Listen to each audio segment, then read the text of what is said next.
और उसके बाद छठे चरण में आजमगढ़ और लालगंज की जनता जनार्दन को भी देश के अंदर सरकार बनाने के लिए अपना प्रतिनिधि चुन करके भेजना है। बहनों और भाइयों,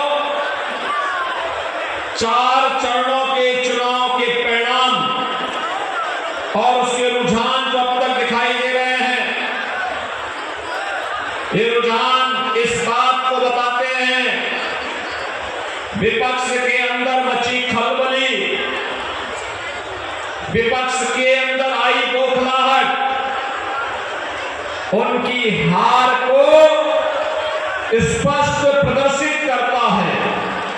और पूरे देश कारण भी है, पूरे देश के अंदर एक आवाज आ रही है, पूरे देश के अंदर एक ईश्वर गूंज रहा है, पूरे देश के अंदर एक ही भाव सर्वत्र दिखाई दे रहा है, और वह है कि फिर एक बार, और आजमगढ़ की भाषा में बोलो जोर से, फिर एक बार, फिर एक बार, 400 पार, और अब की बार, अब की बार 400 पार। बहनों और भाइयों, जब 400 पार की बात होती है तो कांग्रेस, सपा और बसपा की हालत खराब होती है, उनके चेहरे की हवा उड़ जाती है। वे पूछते हैं 400 पार कैसे होगा, तो जनता जनार्दन एक बात कहती है, जनता की ओर से आवाज आती है कि जो राम को लाए हैं, जो राम को लाए हैं, जो राम को लाए हैं, बहनों और भाइयों, पूरे चुनाव को अगर आप देखेंगे तो ये चुनाव अब तो राम भक्तों और राम द्रोहियों के बीच में जाकर के सिमट गया है।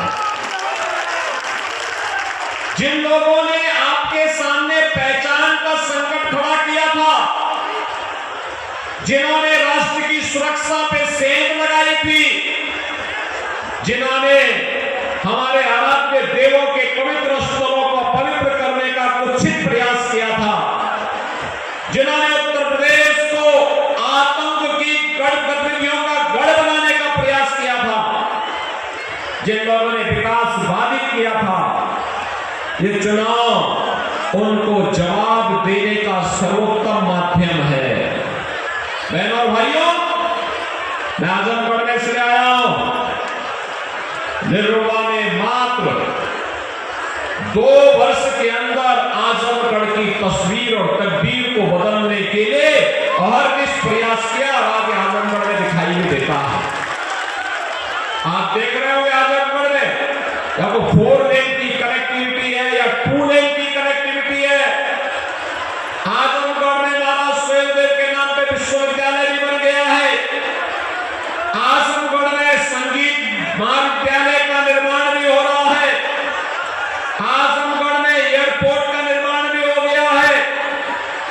और अब आजमगढ़ को लोग शक और अविश्वास की नजरों से नहीं देखते, बल्कि आजमगढ़ की पहचान आज के दिन पर होती है कि अच्छा, भोजपुरी का सुपरस्टार निरुवा के संसदीय क्षेत्र से जुड़े हुए लोग हैं।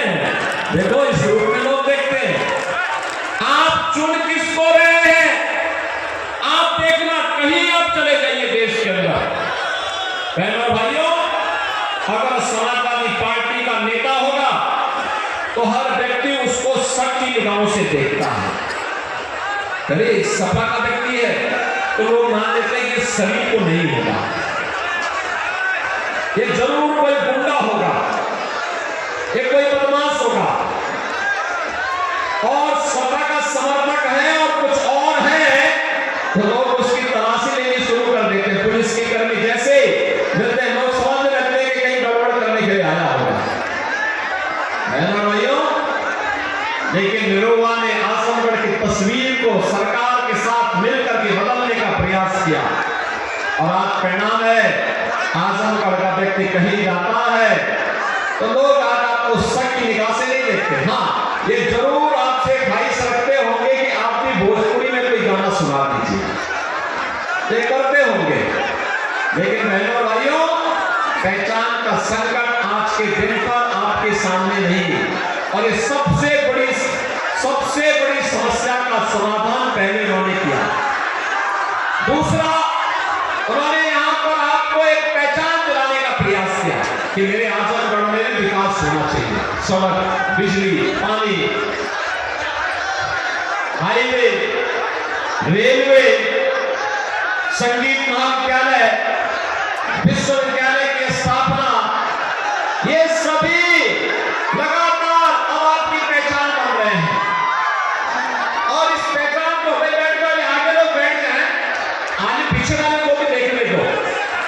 बैठ जाओ भैया, आराम से बैठ जाओ। और बहनों भाइयों, ये जो यहाँ की समस्या का समाधान करके दिखा रहा है, एक योग्य जनप्रतिनिधि 2 वर्ष के अपने कार्यकाल के दौरान इससे अच्छा प्रदर्शन नहीं कर सकता है जितना निरुआ ने आजमगढ़ के अंदर करने का प्रयास का लगातार कार्य करता रहा। बहनों और भाइयों, आज देश की तस्वीर और तकदीर को मोदी जी ने बदल करके रख दिया है। भारत को दुनिया के अंदर सम्मान मिल रहा है। भारत के अंदर सुरक्षा की अब कोई समस्या नहीं है। पहले याद करिए, देश के अंदर कोई आतंकी घटना घटित होती थी तो सरकार किम कर्तव्य मूड होती थी, और नाम भी आजमगढ़ का आता है, कहीं सरायलीन का, कहीं संजरपुर का, कहीं किसी अन्य क्षेत्र का। आजमगढ़ बदनाम हो चुका था। बहनों और भाइयों, 10 वर्ष में कोई आतंकी घटना का नाम सुना आपने? कोई आतंकी घटना नहीं घटी। और अब तो पटाखा भी जोर से फट जाता है ना, तो पाकिस्तान पहले सफाई देता है और कहता है कि नहीं, ये मैंने नहीं विस्फोट किया, मेरा नहीं हाथ है, वो तो पटाखा फटा है। आतिशबाजी होती है, आतिशबाजी में अगर जोर से पटाखा फट जाता तो पाकिस्तान को सफाई देनी पड़ रही है, क्योंकि पाकिस्तान को मालूम है ये नया भारत है, छेड़ता नहीं है, लेकिन अगर कोई छेड़ता है तो उसको छोड़ता भी नहीं है। और बहनों भाइयों, इसीलिए एक तरफ सुरक्षा है, देश का सम्मान है, और दूसरी तरफ विकास के बड़े बड़े कार्य भी हैं, गरीब कल्याण भी है। याद करिए, ये समाजवादी पार्टी की सरकार के समय खाद्यान्न घोटाला होता था, गरीब भूख से मरता था, गरीब चिकित्सा के भाव में दम तोड़ता था, गरीब के पास मकान नहीं था, किसान आत्महत्या करता था, नौजवान पलायन करता था, और चारों ओर अव्यवस्था राजकता थी। कोई पर्व और त्योहार आता था, दंगा शुरू हो जाता था। कोई पर्व और त्योहार आता था तो बहनों और भाइयों कर्फ्यू लग जाता था। कोई बेचारा कमा करके लाता था, रास्ते में छीन लिया जाता था, लूट लिया जाता था। कोई व्यक्ति कमाने के लिए घर से बाहर गया, घर पे ताला बन गए, पता लगा कि ताला तोड़ करके उस मकान पे कोई सफाई गुंडा कब्जा कर लिया है। यही तो होता था। और बहनों भाइयों, आज के दिन पर आप देखते होंगे, कोई व्यक्ति अगर गांव छोड़ करके कहीं रिश्तेदारी में गया है, कोई उसके घर को छेड़ेगा नहीं। कोई छेड़ेगा तो उसे मालूम है कि फिर उसको लेने के देने पड़ जाएंगे। बेटी और व्यापारी सुरक्षित है। गरीब को 5 किलो राशन प्रति माह मिल रहा है। 80 करोड़ लोग फ्री में राशन की सुविधा का लाभ प्राप्त कर रहे हैं। और मैं तो फिर कहूंगा कि अगर कोई आज के दिन पर पाकिस्तान का राग अलाप रहा है तो उसको कृपा करके पाकिस्तान ही चला जाना चाहिए, हिंदुस्तान पर बोझा न बने। क्योंकि आप देख सकते हैं कि 80 करोड़ लोगों को मोदी जी फ्री में राशन की सुविधा दे रहे हैं, और पाकिस्तान में 23 करोड़ की कुल आबादी, और वह भी भूखों मर रही है। अरे मोदी जी ने 10 वर्ष में 25 करोड़ लोगों को गरीबी रेखा से उभारने का काम किया, और कम वक्त पाकिस्तान है वहां पर लोग भूखों मर रहे हैं, और तब भी कोई राग रात रहा पाकिस्तान का, तो जाए खुशी के साथ पाकिस्तान जाए, भारत की एक समस्या का समाधान और हो जाएगा।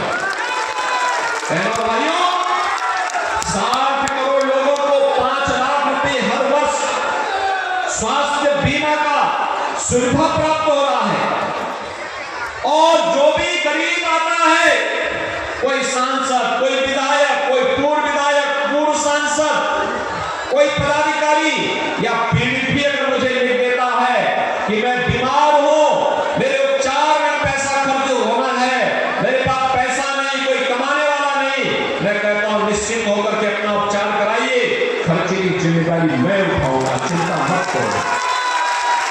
बहनों भाइयों, हम पूरा पैसा देते हैं, 12 करोड़ रुपए तो केवल निरुआ ही यहाँ के गरीबों को उपलब्ध करवाया है। बहनों भाइयों, इसके अलावा किसान को किसान सम्मान निधि, गरीब के घर में शौचालय का निर्माण हो गया, 4 करोड़ गरीबों के मकान बन गए, और मोदी जी ने कहा है कि 70 वर्ष से ऊपर के हर एक बुजुर्ग के लिए चुनाव के तत्काल बाद 5 लाख रुपए का आयुष्मान भारत कार्ड जारी करेंगे, उपचार करेगा, बच्चों के ऊपर बोझ नहीं बनेगा। जितने गरीब बचे होंगे उनको उज्ज्वला योजना का भी कनेक्शन मिलेगा, और उनको एक मकान भी उपलब्ध होगा जिनके पास मकान नहीं है। हर घर में नल है, और नल में शुद्ध आरओ का जल भी है। ये पहली बार हुआ है। बहनों भाइयों, ये जो दिया मोदी जी ने, ये जो मोदी जी ने दिया है, क्या इसमें किसी का चेहरा देखा गया क्या? किसी की जाति पूछी गई क्या? किसी का मत और मजहब पूछा गया क्या? ये तो जो भी दिया है, ये सबका साथ और सबके विकास के भाव के साथ दिया। लेकिन बहनों भाइयों, इस सब के बावजूद भी लोग अगर ये मानते हैं कि अभी भी कुछ बाकी है, तो हम कह रहे हैं वह सब कुछ करेंगे जनता जनार्दन के लिए जो उसकी आवश्यकता होगी। और यही नहीं, गरीबों का कल्याण भी हुआ है, तो 500 वर्षों का इंतजार भी समाप्त होकर के अयोध्या में रामलला को विराजमान कराने का काम भी किया है। आज हम करके कितने लोग हैं जो अयोध्या गए दर्शन करने के लिए? पूरे राजन बड़ी होकर के आ गई। बहनों भाइयों, आज अयोध्या आप देख रहे होंगे कैसे चमक रही है। आप तो पहले भी गए होंगे, पहले में अब में अंतर है ना। देखो, पहले राम भक्तों पर गोली चलती थी, और आज राम भक्तों का आवभगत कैसे होता है अयोध्या में आपने देखा होगा। लाखों की संख्या में लोग आ रहे हैं, सम्मान के साथ वहां दर्शन भी कर रहे हैं, प्रसाद भी पा रहे हैं। पहले समाजवादी पार्टी की सरकार के समय उन आतंकवादियों के मुकदमे वापस लिए जाते थे, ले गए थे, जिन आतंकवादियों ने अयोध्या में राम जन्मभूमि पर आतंकी हमला किया था। बजरंगबली का मंदिर, संकट मोचन मंदिर काशी में जिन आतंकियों ने आतंकी हमला किया था, समाजवादी पार्टी ने आतंकवादियों के मुकदमों को वापस लेने का कुत्सित प्रयास किया। लेकिन हमारे समय में अगर रामलला विराजमान हो रहे हैं, तो आतंकवादियों का राम नाम सत्य है की यात्रा भी हो निकल रही है, शानदार तरीके से निकल रही है ना, निकल रही है ना। अब मुझे बताओ, कोई गुंडा, कोई माफिया आज के दिन पर किसी गरीब की, किसी व्यापारी की या किसी बेटी की सुरक्षा के लिए खतरा बन सकता है क्या? क्या बन सकता है क्या? और ये दुस्साहस करेगा क्या? और यही कारण है ये गुंडे और माफियाओं के जितने भी सरगना है ना, ये चुनाव में डर रहे हैं। सब क्या कह रहे हैं? अरे सब बाकी तो सब ठीक है, लेकिन ये योगी जी बुलडोजर लेके क्यों आ गए? हमने कहा चिंता मत करो, बाकी जो बचा होगा चुनाव के बाद ही पूरा हो जाएगा।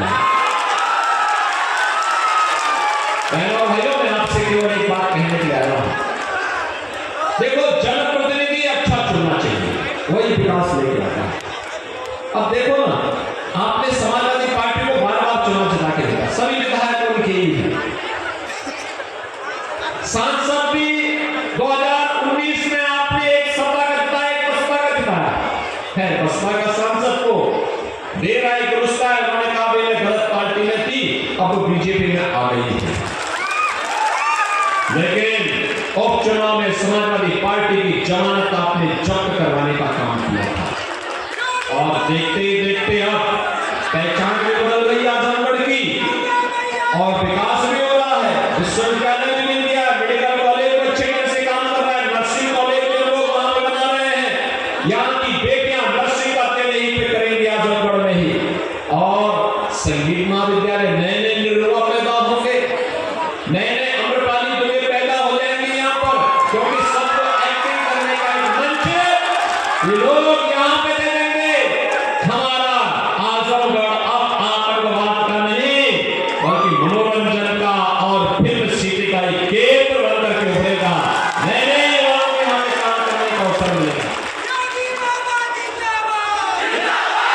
मैंने तुमको एक बात कही है, मैं तुमको एक बात कहा हूं कि भाई देखो, नए लोगों को ट्रेनिंग देना, लेकिन ऐसा ना हो कि हमारे भाजपा के ही अध्यक्ष और पदाधिकारियों को या फिल्मों में ले जाके उन्हीं से छोटे कराना शुरू करना, उनको संगठन में ही काम करने देना।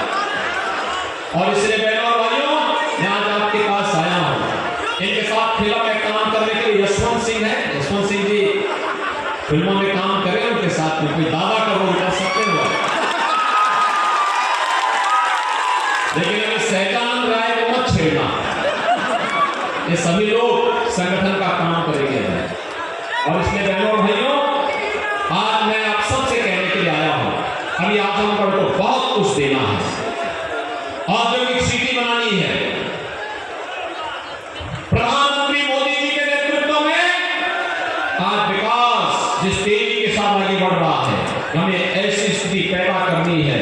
ये जो आजमगढ़ का हमारा नौजवान अभी मुंबई कमाने के लिए गया है, कलकत्ता कमाने के लिए गया है, बेंगलुरु में है, हैदराबाद में है, और वहां जाना ना पड़े, बल्कि हम यही उद्योग लगाकर उसको काम यही देंगे।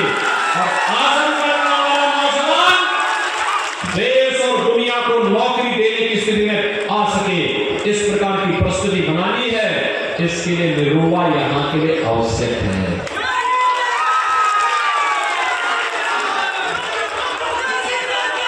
और इसके लिए बहनों भाइयों आपको मेहनत करनी पड़ेगी। मैं मेहनत को धन्यवाद दूंगा। पिछली बार आपने उपचुनाव में निरुवा को यहां से भारी बहुमत से विजयी बना के भेजा था, फिर भेजेंगे भेजेंगे, पिछले रिकॉर्ड को तोड़ेंगे तोड़ेंगे। देखो, ये समाजवादी पार्टी के लोग आज आए हैं, और कल जब यहां से जाएंगे ना चुनाव के बाद, आपको पहचानेंगे भी नहीं, पहचानेंगे नहीं, क्योंकि वो लोग बड़े लोग हैं, पिकनिक मनाने के चले आए हैं। कोई इंग्लैंड घूमेगा, कोई कुल्लू मनाली की तरफ भागेगा, कोई कहीं और जगह भागेगा, उनको आपसे क्या लेना देना? चुनाव में आ गए केवल पिकनिक मनाने के लिए, उनको विकास से भी कोई लेना देना नहीं, क्योंकि समाजवादी पार्टी की सरकार के समय में जितनी लूट खसोट करनी थी सब कर चुके थी, अब तो उसको निकालने की बारी आ रही है। इसलिए आजमगढ़ को एक बार घेराबंदी करने का प्रयास करेंगे सब, लेकिन अब बच के रहना थोड़ा, अपने बीच के निरुवा को चुनाव जिता करके भेजिए। विकास और सुरक्षा की जिम्मेदारी हमारी, करेंगे, आजमगढ़ करेगा। अरे वहां खोल करके सामने आके बोलो, दोनों हाथ लगा करके बताओ मुझे क्या करेंगे। निरुवा चुनाव जीत करके जाएगा, लेकिन बहनों और भाइयों, निरुवा को चुनाव जिताने के लिए दो काम करने होंगे। आपको घर घर जाना होगा, जाएंगे, मोदी जी और योगी जी का संदेशा घर घर पहुंचाएंगे, और पहचानना क्या, यही बोलना है गांव गांव घर में, संदेशा यही देना है कि विकास के लिए, सुरक्षा के लिए, सम्मान के लिए मोदी जी को तीसरी बार प्रधानमंत्री बनाने के लिए निरुवा का कितना आवश्यक है। बोलेंगे बोलेंगे ना, तो फिर मेरे साथ बोलेंगे भारत